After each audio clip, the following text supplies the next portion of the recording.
Bonjour et bienvenue ou re-bienvenue sur la chaîne de Voyage Vasco. Je m'appelle Samsara et aujourd'hui, je vous parle des raisons pourquoi vous devriez rester sur le navire lorsque vous êtes accosté à un port. La première raison, c'est évident, c'est pour relaxer. Les navires sont des endroits très stimulants et il y a beaucoup d'activités tout le temps, plusieurs personnes qui sont toujours sur le navire et donc vous pourriez prendre la journée pour vraiment vous reposer, vous ressourcer sur le navire, ne pas avoir à sortir puis faire toutes les activités, vraiment juste profiter de la journée pour profiter du navire en tant que tel. Il y a tellement d'activités à faire sur le navire que vous pourriez jamais vous emmerder.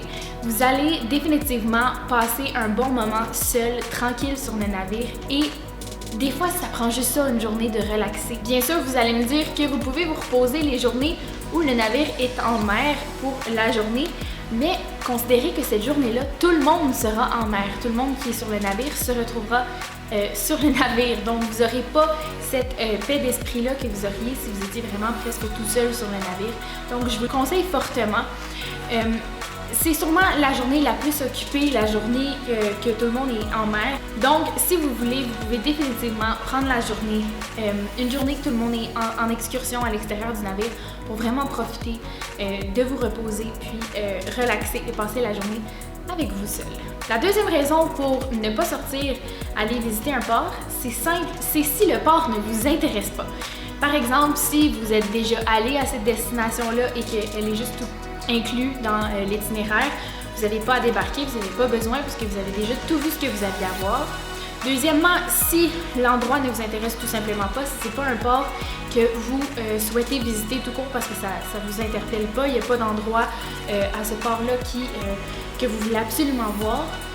Et la troisième raison, c'est évidemment si la température est pas très belle, s'il pleut ou si c'est venteux par exemple, vous décidez de ne pas débarquer, c'est aussi une raison très valable.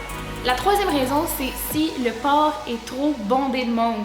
Il y a des moyens de savoir à l'avance, je vais vous mettre le lien dans la barre d'infos pour le site web qu'on utilise pour savoir ça, mais il y a des moyens de savoir combien de navires seront accostés à chaque port que vous avez dans votre itinéraire. Donc, si vous voyez une journée qu'il y a 15-20 navires qui vont accoster à ce port-là en même temps que vous, peut-être que vous allez vouloir éviter parce qu'il y aura beaucoup de touristes, évidemment. Donc, si vous êtes quelqu'un qui n'aime pas quand il y a trop de gens autour, peut-être que vous allez vouloir rester à bord du navire. Est-ce que vous trouvez que les navires ont trop d'activités? Ça se peut, mais je vous suggère fortement d'en profiter. Et c'est une des raisons pourquoi peut-être que vous voudriez rester à bord. Vous devriez essayer de tester toutes les activités, vraiment apprécier ce que le navire peut vous offrir. Donc, si vous restez une journée sur le navire, vous allez vraiment pouvoir pleinement profiter de toutes ces activités-là sans faire la queue. Ça, c'est le point important. Il y aura beaucoup moins de monde sur le navire, donc moins de temps d'attente pour faire chaque activité. Donc, vous allez pouvoir avoir le navire à vous-même. Il y a aussi considérer les offres en termes de magasins et tout ça. Les magasins souvent vont faire des gros soldes les journées de port parce qu'ils savent qu'il n'y a pas beaucoup de gens qui restent sur le navire, donc ils offrent la possibilité à ces gens-là de pouvoir magasiner un petit peu pour faire une activité différente. Donc, soyez à l'affût des soldes, soit dans les galeries d'art, soit dans les magasins, soit dans les activités aussi, parce qu'il y a certaines activités qui coûtent de l'argent et peut-être qu'ils vont réduire le prix de l'activité que vous souhaitez faire depuis un moment.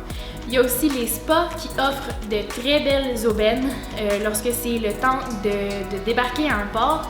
Donc, si ça vous intéresse de faire une journée spa, vous devriez en profiter une journée que tout le monde débarque. Comme ça, vous allez avoir un petit rabais spécial. La prochaine raison, c'est que le bateau ne sera pas occupé. Il va y avoir presque personne sur le navire et vous allez pouvoir pleinement profiter du navire en tant que tel. Au bord des piscines, c'est souvent difficile de se trouver un espace qu'on aime à 100%, qui est bien situé, qui n'est pas trop bruyant.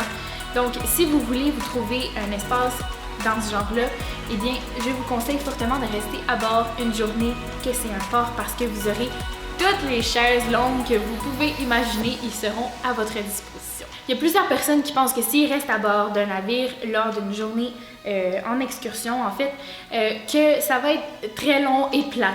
Mais détrompez-vous, les membres de l'équipage sont là pour vous divertir, pour faire des activités. Et il y aura toujours des activités à faire à bord d'un navire. À tous les jours, il y a une très grosse programmation si vous voulez pas être seul. Si vous voulez être seul, vous allez pouvoir être seul. Mais si vous voulez pas être seul, vous voulez être diverti quand même une fois sur le navire, ben c'est possible. Personnellement, une chose que je trouve très attrayante de rester à bord d'un navire lorsque les gens débarquent pour aller visiter les ports, c'est qu'on peut prendre le temps de prendre des photos et des vidéos. Je suis vidéaste, donc naturellement, ça m'aide. Je trouve ça super plaisant. Je peux me promener, me lever quand même tôt, aller prendre des images du navire de croisière sans qu'il y ait plein de gens dans mes photos. Donc, c'est vraiment génial pour ça. On peut définitivement se créer des souvenirs vraiment pour nous seulement, sans avoir plein d'étrangers dans nos vidéos ou nos photos. Donc, une chose est sûre, vous pouvez définitivement faire vos photos de famille cette journée-là. Il n'y aura pas trop de personnes qui vont passer devant. L'autre chose, c'est que quand on prend des photos de famille avec un trépied et tout ça, on prend évidemment de l'espace. Donc, c'est certain que si vous prenez cette journée-là pour faire vos photos, il n'y a pas personne qui va vous déranger et qui va vous regarder bizarrement parce que vous prenez beaucoup de place pour prendre vos photos. Vous allez sauver énormément d'argent si vous restez à bord. Parce qu'en fait, le navire, il faut comprendre que c'est votre vacances. Vous avez choisi le navire pour son intérieur, pour son look que vous appréciez. Donc, il faut profiter du navire aussi parce qu'il fait partie de vos vacances. Dans le sens que vous allez sauver de l'argent, je veux dire que en fait, vous allez vraiment profiter de toutes les choses que vous avez trouvées belles du navire lorsque vous l'avez réservé. Vous allez pouvoir en profiter et vous allez sauver des centaines et des centaines de dollars pour les excursions cette journée-là. Donc, peut-être avant de partir, décidez avec votre famille, vos enfants, votre mari, votre femme, peu importe, quelle journée vous souhaitez rester à bord du navire et vraiment en profiter pour avoir une petite journée d'économie.